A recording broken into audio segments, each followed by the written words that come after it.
I had only taken 3 steps into the abandoned house when the door slammed behind me and a horrifying figure appeared at the top of the stairs. I covered a scream before it could leave my mouth and ducked behind a piano in the entry hall. I had doubted everyone who had ever claimed to have seen the woman in white walking the halls of this crumbling house. Now I was meeting her face to face. I peeked over the piano. As soon as I did, she spotted me and started moving down the steps. The legend said that if you just stood your ground, she wouldn't go further than the staircase. Working against every instinct I had, I stood up from behind the piano to face the woman in white. We locked eyes.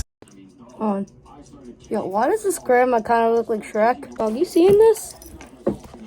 She hit the bottom step. My guts were twisting in fear. Then she raised a long bony finger and said, "You've come back to me." Then she took another step. And she fell down the stairs. She was past the staircase and coming toward me. I bolted from my spot and tried the door. It wouldn't budge. She Pull, don't push. was still slowly moving towards me, so I ran into a side room. It was a dead end. The woman in white walked into the entryway and said again, Never mind.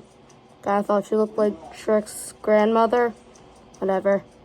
Yo, dog. "You've come back to me." I Looks like Shrek's grandma, right? Right? Aww. She looks like Shrek's grandma, though, right? Yeah.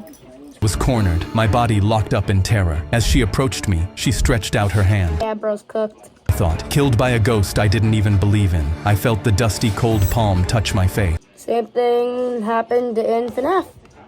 Just then, every room in the house lit up and I screamed for my life. I was alive, and there was a young woman standing in the doorway. Oh, why are the grandma low-key kind of bad? With her hand on the light switch. "What the hell did you do to my mom?" She Shing, shing, shing, shing. shouted at me. I looked down. The woman in white was laying at my feet. This wasn't a ghost. This was a human woman. Why a man just punched out a grandma? It's crazy. But she wasn't breathing. She was stone dead. The Moai emoji. younger woman walked closer before stopping cold in her tracks. She looked me up and down. You look just like my father." Deadbeat. She pulled a picture off the wall and held it up to me. It was like looking in the mirror. His mirror. He died at war, and after my mother got Alzheimer's, she wandered the house in her wedding dress, waiting for him to come back to her. She's been hanging on in misery for so many years. I think touching you helped her finally move on. You could have worded that way better. Now you've given her peace. I walked out of that house still not believing in ghosts, but maybe believing in fate. Woman is way better than me because if you killed my mom, I would not be that chill.